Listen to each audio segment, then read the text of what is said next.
আপনার ব্যবসার sell grow করার ৮ নম্বর স্টেপ হলো প্রোডাক্ট প্রাইসিং চেক করে ঠিক করা।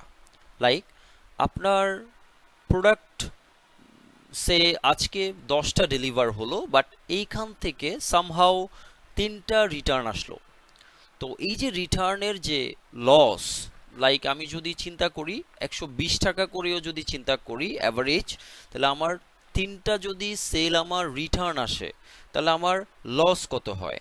প্রায় মেবি 120 ইন্টু 3 মেবি 360 টাকা।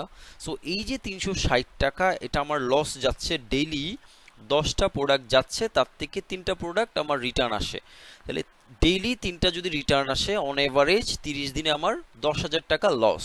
এবং 12 মাসে হিসাব করলে এটা 1,29,000 টাকা লস, এবং 10 বছর হিসাব করলে প্রায় 12 থেকে 13 লক্ষ টাকা লস।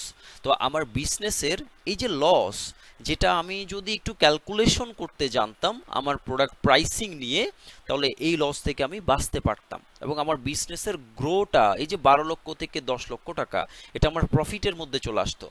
সো আপনার প্রোডাক্ট প্রাইসিংয়ে অবশ্যই ঠিক করতে হবে রিটার্ন কস্ট, ট্রান্সপোর্ট কস্ট সহ আরও অনেক কস্টিং থাকে।